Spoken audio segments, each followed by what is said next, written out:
Here we go, back again with another match day preview, and they're coming thick and fast at this moment in time.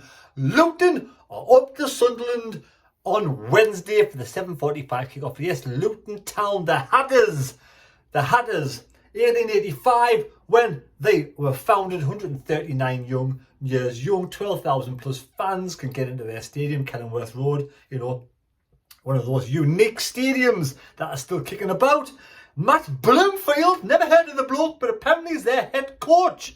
And of course they've got, famous fans like Tommy Robinson who do support Luton Town. At this moment in time, Luton Town are playing shite. And I have to, say it the way it is. I cannot believe, for me, at the start of the season, if someone said to me Luton Town would be in the bottom two in February, I would have said, don't be silly. I had Luton in the top six. I cannot believe what they have done this last season. They're like Sunderland. When we got relegated from the Premier League to the Championship, straight to League One, it was awful. And I feel for the Luton fans. I really do, because I understand the predicament they're in and the situation they're in, and just hope at some point they can turn it around.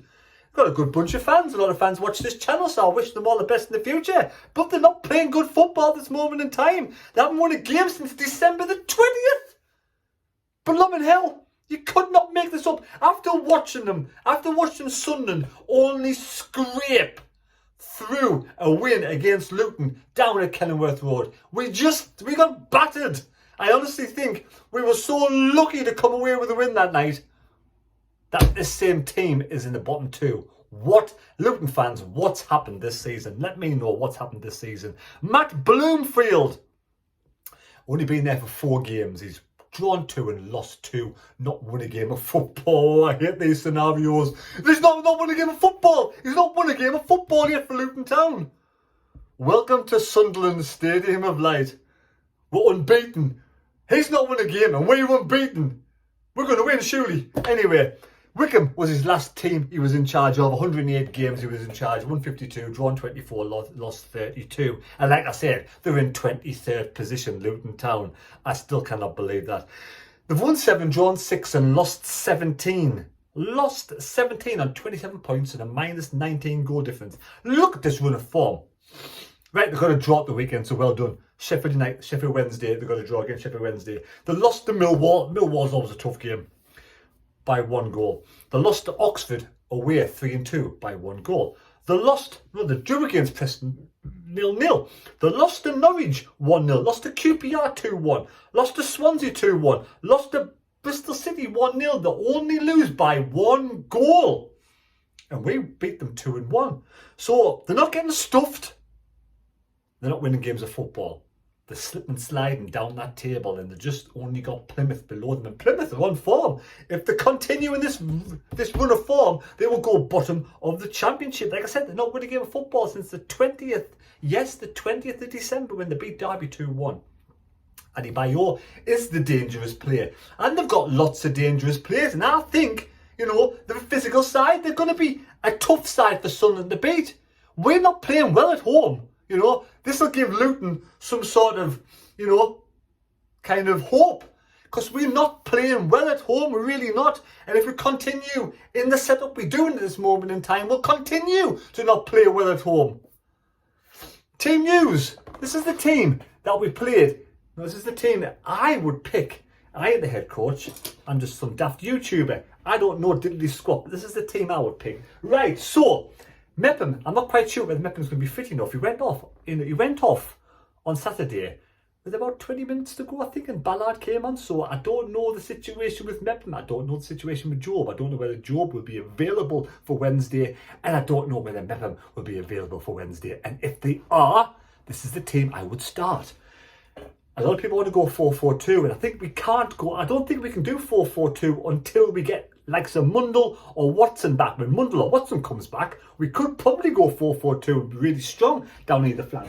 So, Patterson in goal, of course. Hume, Mepham, 09, Cirkin. A midfield of 3. I'm going to give Chris Rigg a rest. And I think his form has dipped. And I'm a bit worried because last season, Job did the same thing. Job was 17, I think, last season. Bloody cold. Cold nose, maybe 3-mile walk, stroke run. And I haven't recovered yet. I'll put that in the washing machine later on. It's my old work clothes. Anyway, right, so as I was saying, I should get some tissues really, shouldn't I? But Chris Rigg, Job last season was the same. He started the season good, scored some goals, playing well. Then he tapered off playing too many games of football at the age of 17. Not fully developed yet in the mind and body. Sometimes, you know, the stress, not just the stress on the physicality, the stress in your mind as well can take a toll. I think Chris Rigg deserves a rest. He's had a good season so far, really done really well. Played over 2,211 minutes, I'm led to believe. 29 games. So for me, it wouldn't, you know, be a bad sign to put him on the bench for a couple of games. And I think this is a good opportunity. Samid does not start. Please, oh please, oh please, do not start Samid. And I'm going to say this. You know, nothing against the bloke.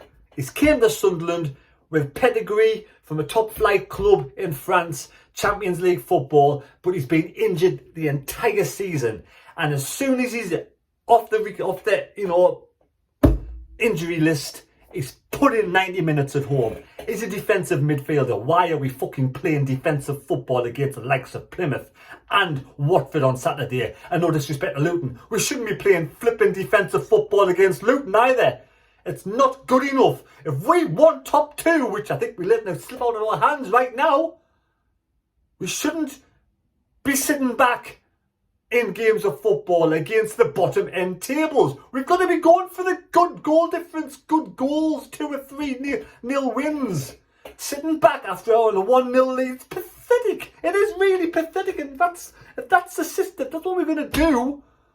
It's not good enough. So that's why I think Chris Rigg, you know, no disrespect to Chris Rigg, he's a fantastic player. And, you know, there's an article, I think something called Caught Offside. I've never heard of Caught Offside before, but Caught Offside. Apparently there's about 9 teams that after Chris Rigg, including Liverpool, Manchester United, Arsenal, is wanted. And apparently, according to Caught Offside, whether it's bullshit or not, we'd accept 25 million. Do you think 25 million's enough for Chris Rigg? I don't want him to go anywhere. I just want to give him a little bit of a rest. Even if it's just this one game during the week, in between, sandwich in between 2 other games. Rest this game, have him back for Leeds. But anyway, see how we go this game.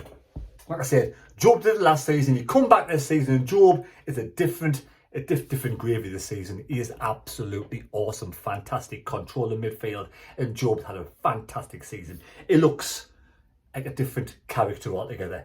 And I think, you know, Chris Riggs is just a very, he's not you know, he's not bulked out. He's not fully developed yet. He's still a small figure, and taking the knocks on your body, taking the knocks to your muscles, taking the knocks to your bones when you're not fully developed into adulthood just yet, that will take stress on your body.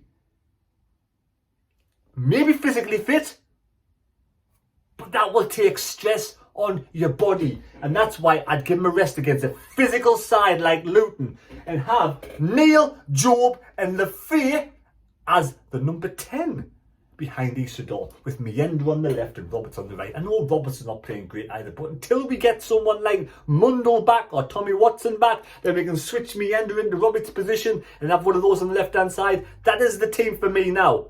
For me, and again, I'm going to say this, Paveda doesn't get a look in.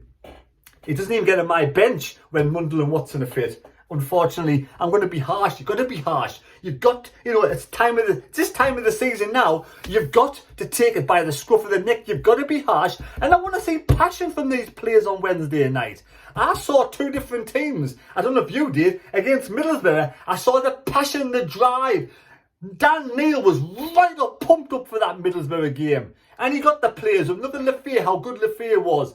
Come Saturday, I didn't see as much passion, if anyway, near as much passion as against Middlesbrough. I want that drive in your face, you know, high press, passion on Wednesday. I want the players to make up for these 2-2 draws. 2-2 draw against Coventry, 2-2 draw against Plymouth, 2-2 draw against Watford at home. Yes, it's brilliant we're unbeaten, and, you know, and full respect to the lads for being unbeaten at home. It's brilliant. But not always the lads' fault. You got, the head coach got to take responsibility for the defensive setup. He picks the team, or does he? But the defensive setup, for me, you've got to try and go out there and let's put teams to bed. Don't let them have opportunity. Like against Watford, we scored that goal against Watford, then we just sat back and just watched Watford play football in front of us. What is all that about? I do not understand it. For me, if we're going to do that, we're going to struggle in the playoffs because we'll struggle at home. So for me, we've got to change tack. Stop sitting back, letting in late goals, stop being too defensive, and let's go and get some goals. A flurry of goals. This team we have now has the quality there. The quality. You can see the quality in Lafayette. You can see the quality in Isidore. The quality in Job. The quality even in Dan Neil. All these players have got quality. For me, they're just not being used right, not in all the games. That's why I say Chris Rigg had a little bit of a rest, come back, much better. That's why the likes of Hope Job's fit. But all these players are top-notch quality. That's why there's price tags on them all. That's why Lafayette cost £23 million to go to Roma. I don't want him to come to Sunderland just to play on the left-hand side, out of position the whole of the time. It makes no sense. It makes no sense to me at all. But like I said, I know nothing. I'm just a big Sunderland fan who makes, a little YouTube channel. I do appreciate everybody out there who has supported the channel and subscribed. Right, so score prediction, I'm going to go 3-0. If we do what I say and not what we've been doing in the past, I'm going to go for 3-0, like I said, but that's just me. Let me know your thoughts down below. Let me know your comments down below. It's not over yet, but we've got to start winning games of football. We really have. It's nice that we're unbeaten at home, but I want to win more at home. I want to be greedy. I want the team to be greedy. And if the players putting in this really good, passionate performance, the fans will lift. The fans will lift. And that's what we want. So there we go. Let me know your thoughts down below. And I was going to say Danny Jones, but Davy Jones. I give you my email address. You haven't messaged us back yet. Which shirt do you want? You can leave your, just message us again. I'll give you my email address again. You can also message us on Instagram, The Mad Mistake. You message us on Facebook, Terry SFC Wall. You can do all those things. But there we go. Thanks for watching. Let me know your score predictions and a goal scorer for a chance to win a shirt. Got to be a subscriber. It's free to do so. Thanks for watching. Take care. God bless me. God go with you. We'll see you on Wednesday night when, yes, we'll be doing a vlog. Wincy and Raymondo. Two absolutely fantastic friends. See you later.